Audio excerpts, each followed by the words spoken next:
আজ আপনারা সকলে উপস্থিত হয়েছেন আমার ইউটিউব চ্যানেল ঠাকুমার গল্পের আসরে। আপনাদের সবাইকে জানাই আন্তরিক অভিনন্দন ও শুভেচ্ছা।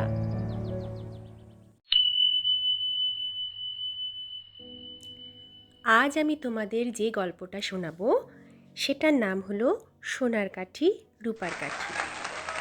আমি হিমিকা, আর গল্পটা আমি নিয়েছি ঠাকুমার ঝুলি থেকে। ঠাকুমার ঝুলি তো সবার প্রিয়। আমাদের ছোটবেলায় আমাদের সব থেকে প্রিয় বই ছিল ঠাকুমার ঝুলি। সেই জন্যই তো তোমাদের জন্যও নিয়ে এসেছি ঠাকুমার ঝুলির গল্প। তাহলে শুরু করছি সোনার কাঠি রূপার কাঠি। এক রাজপুত্র, এক মন্ত্রীপুত্র, এক সওদাগর পুত্র আর এক কোটালের পুত্র, চারজনে খুব ভাব। কেউই কোনো কাজ করে না, কেবল ঘোড়ায় চড়ে ঘুরে বেড়ায়। দেখে শুনে রাজা, মন্ত্রী, সওদাগর, কোটাল বিরক্ত হয়ে উঠলেন। বাড়িতে বলে দিলেন, ছেলেরা খেতে আসলে ভাতের বদলে ছাই দিও। মন্ত্রীর স্ত্রী, কোটালের স্ত্রী, সওদাগরের স্ত্রী কি করেন? চোখের জল চোখে রেখে ছাই বেড়ে দিলেন ছেলেদের। ছেলেরা অবাক হয়ে উঠে চলে গেল।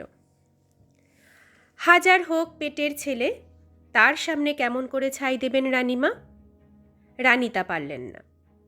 রানী পরমান্ন সাজিয়ে থালার এক কোণে একটু ছাইয়ের গুঁড়ো দিয়ে দিলেন।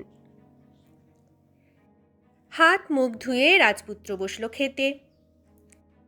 খেতে বসে রাজপুত্র দেখল থালায় ছাইয়ের গুঁড়ো। রাজপুত্র বললেন, মা, থালে ছাইয়ের গুঁড়ো কেন?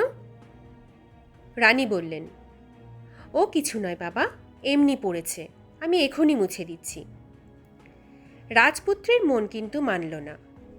তিনি বললেন, না মা, না বললে কিন্তু আমি খাবো না। রানী আর কি করেন, সব কথা ছেলেকে বুঝিয়ে বললেন। শুনে রাজপুত্র মায়ের পায়ে প্রণাম করে উঠে পড়লেন। চার বন্ধুতে রোজ যেখানে এসে মেলেন, সেইখানে এসে সকলে সকলকে জিজ্ঞাসা করলেন, আজ কেমন খাওয়া হলো? সকলেই মুখ চাওয়াচাই করে। তখন রাজপুত্র বলল, ভাই, এ দেশে আর থাকবো না, চলো দেশ ছেড়ে চলে যাই। সকলে বললেন, সেই ভালো ভাই, তাই চলো। চারজনে চার ঘোড়া ছুটিয়ে দিলেন। ঘোড়া ছোটাতে ছোটাতে চার বন্ধু এক তেপান্তরের মাঠের সীমায় এসে পৌঁছলেন। মাঠের ওপর দিয়ে চারদিকে চার পথ। এবার প্রশ্ন হলো, কে কোন দিকে যাবেন? ঠিক হলো, কোটালের পুত্র যাবে দক্ষিণ দিকে, সওদাগরের পুত্র যাবে উত্তর দিকে, মন্ত্রীর পুত্র যাবে পশ্চিম দিকে, আর রাজপুত্র যাবে পূর্ব দিকে। তখন সকলে মাথার পাগড়ির কাপড় ছিঁড়ে চার পথের মাঝখানে চার নিশান উড়িয়ে দিলেন, আর ঠিক করলেন, যে যখন ফিরুক অন্য বন্ধুদের জন্য এইখানে এসে বসে থাকবে।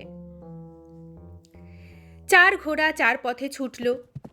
সারাদিন চারজনে ঘোড়া ছুটিয়ে কেউই কোনো গ্রাম, নগর, বন্দর, বাড়ি কিছুই দেখতে পেলেন না।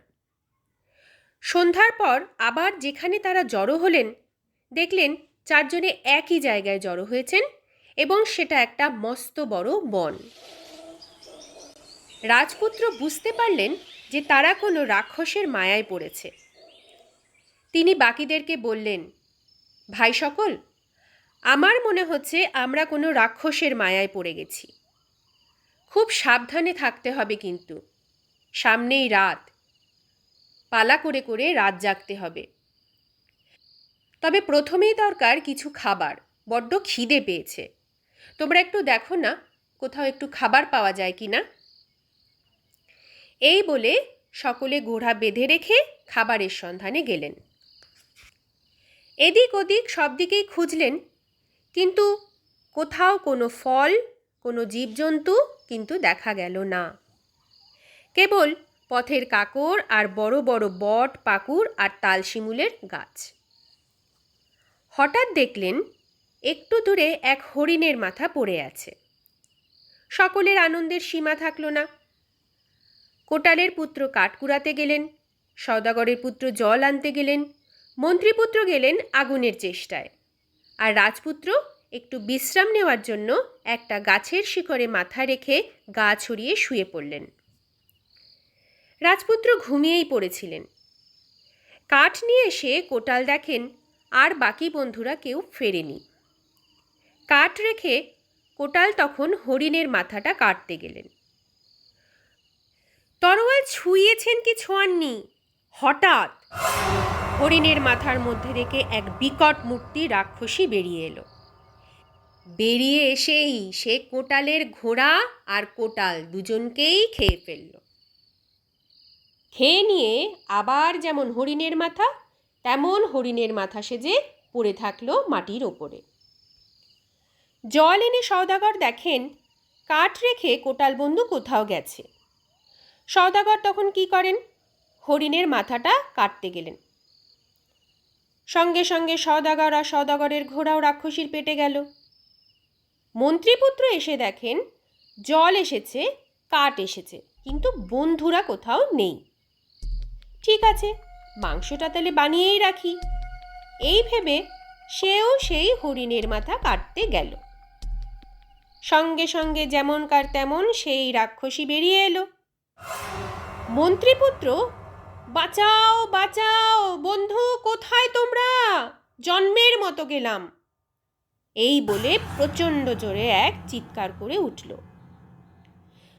মন্ত্রীপুত্রের চিৎকারে রাজপুত্র ধর্মর করে উঠে বসলেন। দেখেন কি সর্বনাশ, এক রাক্ষসী যে! রাক্ষসী তখন মন্ত্রীপুত্র আর মন্ত্রীপুত্রের ঘোড়া খেয়ে রাজপুত্রের ঘোড়াকে ধরেছে। তরোয়াল খুলে রাজপুত্র দাঁড়ালেন। রাজপুত্রের পক্ষীরা চেঁচিয়ে বলল, রাজপুত্র পালাও পালাও, আর রক্ষা নেই। রাজপুত্র বললেন, মোটেও পালাবো না, বন্ধুদের খেয়েছে, রাক্ষসী মরবে। রাজপুত্র তোয়াল উঠালেন, কিন্তু তার চোখে আঁধার, হাত অবশ। রাক্ষসী এসে রাজপুত্রকে ধরে ধরে। এমন সময় বনের সকল গাছ পাথর চারিদিক থেকে বলে উঠল, রাজপুত্র পালাও পালাও। তখন রাজপুত্র কোনো রকমে দিশা হারিয়ে যে দিকে চোখ যায় সেই দিকে দৌড়তে লাগলেন। রাজপুত্র এক রাজার রাজ্য ছেড়ে আর এক রাজার রাজ্যে যায়, তবুও রাক্ষসী তার পিছু ছাড়ে না। তখন নিরুপায় হয়ে রাজপুত্র সামনে এক আম গাছকে দেখে বললেন, হে আম গাছ, যদি তুমি সত্যকালের বৃক্ষ হও, রাক্ষসীর হাত থেকে আমাকে রক্ষা করো। আম গাছ দুফাক হয়ে গেল। রাজপুত্র তার মধ্যে গিয়ে হাঁফ ছাড়লেন। রাক্ষসী গাছকে কত অনুনয় বিনয় করল, কত ভয় দেখালো, গাছ কিন্তু কিছুতেই শুনল না। তখন রাক্ষসী এক রূপসী মূর্তি ধারণ করে গাছের তলায় বসে কাঁদতে লাগলো। সেই দেশের রাজা সেই বনে তখন শিকার করতে এসেছেন।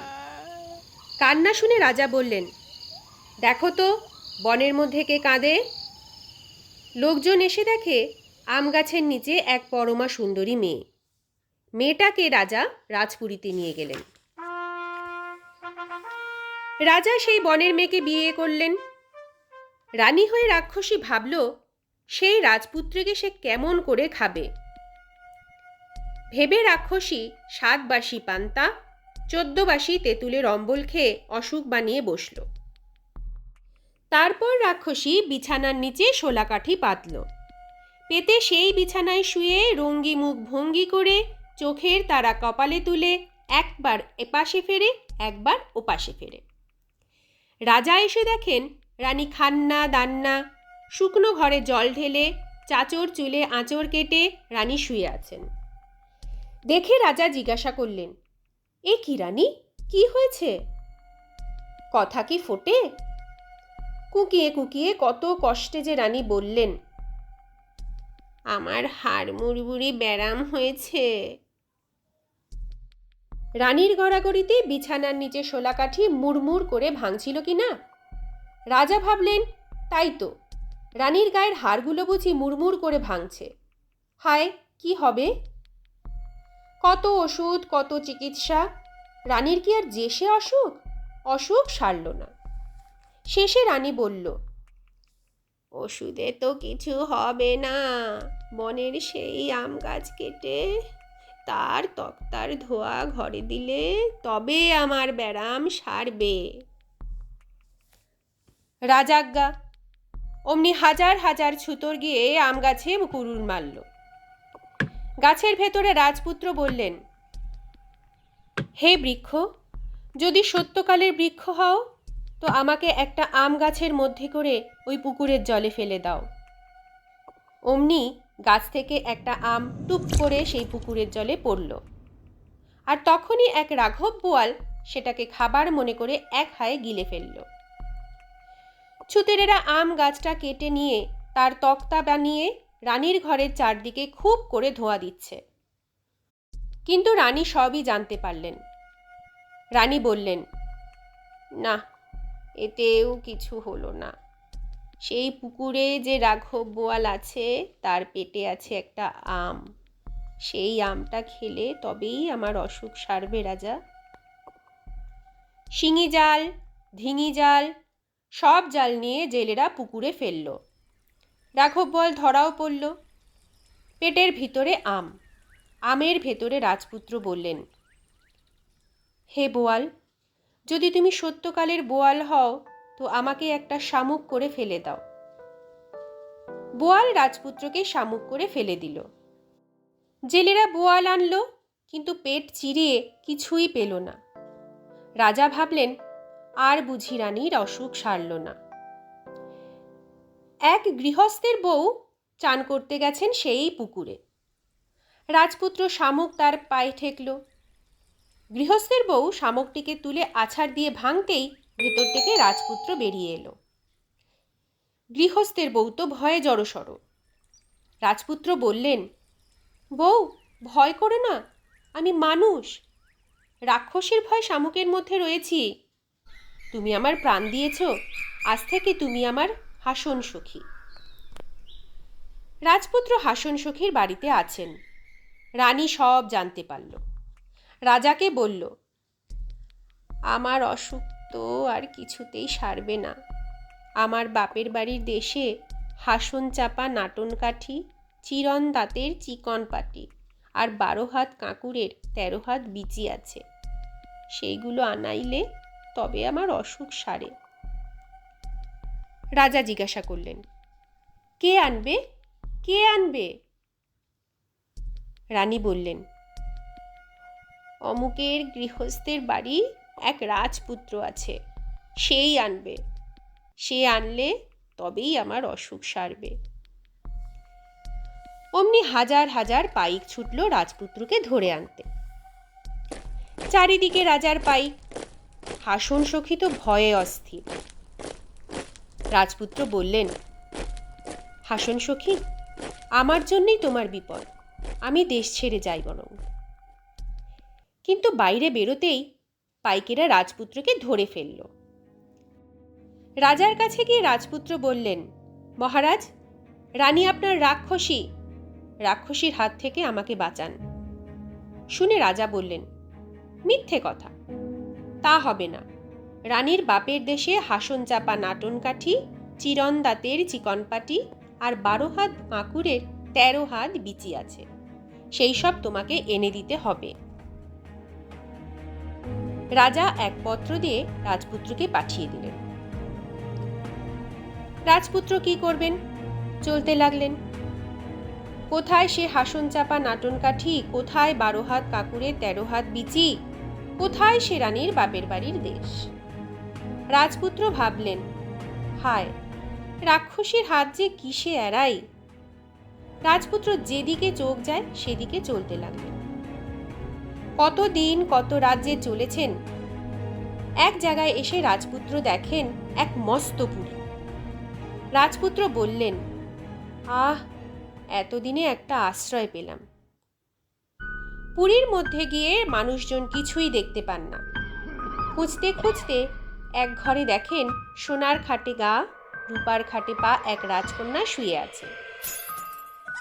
রাজপুত্র ডাকাডাকি করলেন, রাজকন্যা কিন্তু উঠলেন না। একটু খোঁজাখুঁজিতে রাজপুত্র দেখেন বিছানার দুই দিকে দুইটা কাঠি।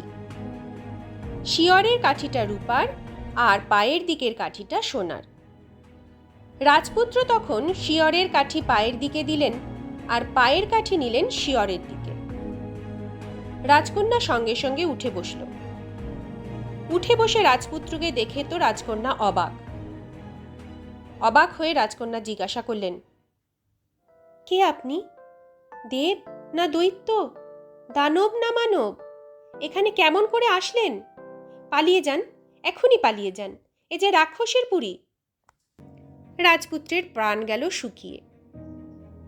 এক রাক্ষসীর হাত থেকে বাঁচতে এখন আবার আরো রাক্ষসের হাতে এসে পড়া। রাজকন্যা, আমি কোথায় যাব? বিষণ্ণ মুখে রাজপুত্র জিজ্ঞাসা করলেন।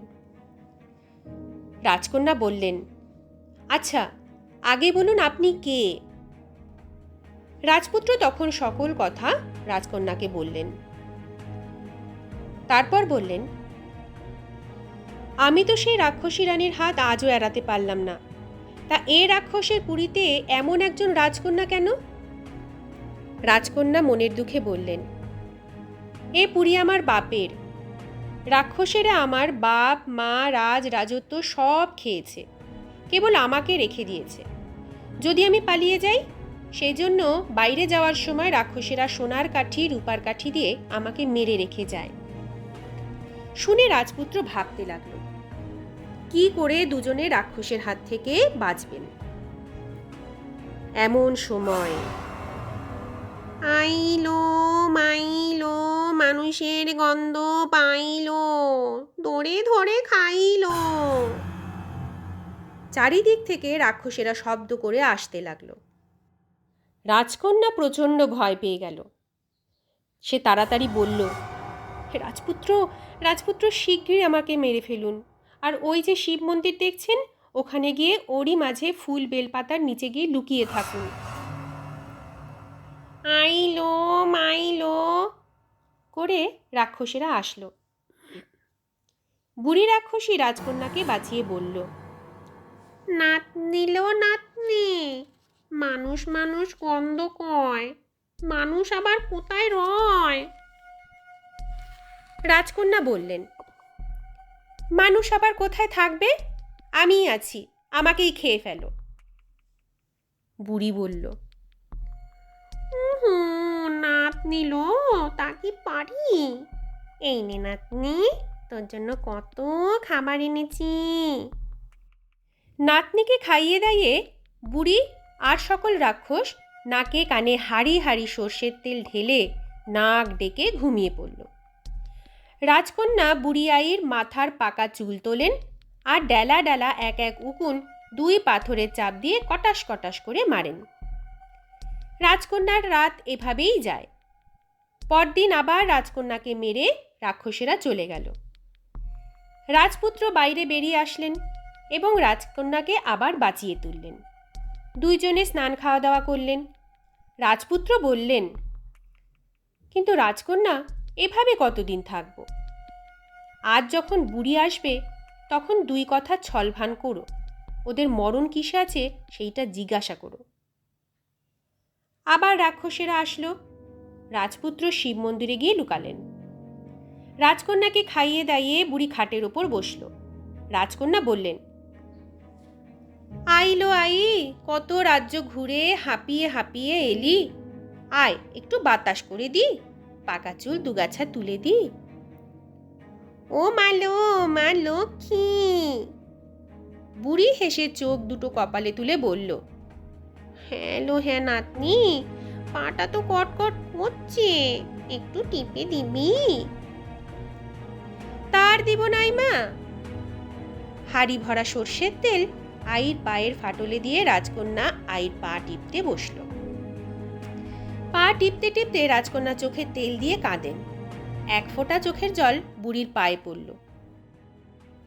চমকে উঠে জলের ফোঁটা আঙুলের আগায় করে নিয়ে জিভে দিয়ে লোনা লাগলো। বুড়ি বলল, নাতনি, তুই কাঁদছিস কেন? লো, কেন কাঁদছিস বল? তোর আবার কিসের দুঃখ? রাজকন্যা বললেন, কাঁদি আইমা, কবে যে তুই মরে যাবি আর সকল রাক্ষসী মিলে আমাকে খেয়ে ফেলবে। কুলার মতো কান নেড়ে মুলার মতো দাঁত বার করে আই হাসল। ওরে আমার সোনার নাতনি রে, মোদের কি মরণ আছে রে যে মরবো? এই পৃথিবীর মোদের কিচ্ছুতে মরণ নাই কো। কেবল ওই যে পুকুরে যে ফটিক স্তম্ভটি আছে না, তার মধ্যে আছে এক 7 ফনা সাপ। এক নিঃশ্বাসে উঠে ওই সোনার তাল গাছের তালপত্র খাড়া পেরে যদি কোনো রাজকুমার ফটিক স্তম্ভ ভেঙে সাপ বের করে বুকের ওপর রেখে কাটতে পারে, তবেই মোদের মরণ, বুঝলি? তা আবার কি, মাটিতে যদি এক ফোঁটাও রক্ত পড়ে তো এক এক ফোঁটায় 7,000 করে রাক্ষস জন্ম নেবে, বুঝলি? কেউ পারবে বল এই কাজ করতে? তা আমাদের মরণ কি সেইবার, তাহলে তুই বল দেখি। শুনে রাজকন্যা বললেন, তবে আর কি আইমা, তা কেউ পারবে না, তোরাও মরিবি না। আচ্ছা আইমা, অমুক দেশের রাজার রানী যে রাক্ষসী, তার আয়ু কিসে? আর হাসন চাপা নাটন কাঠি, চিরন দাঁতের চিকন পাটি, 12 হাত কাকুরের 13 হাত বিচি কোথায় পাওয়া যায় আইমা? আই বলল, আছে লো নাতনি, আছে। যে ঘরে তোর বাপ থাকতো না, সেই ঘরে আছে। আর সেই ঘরে যে এক সুখ আছে, তারই মধ্যে আমার মেয়ে সেই রানীর প্রাণ। কিন্তু নাতনি, কাউকে যেন কোষ নে, বুঝলি কি না? কাউকে বলিস নে কিন্তু বাপু। আরে সব তো আমি তোকেই দেব, বুঝলি? পরদিন বুড়ি সকল রাক্ষস নিয়ে বেরিয়ে পড়ল। বলে গেল, নাতনি লো, আজ আমরা এই কাছে কাছেই থাকবো।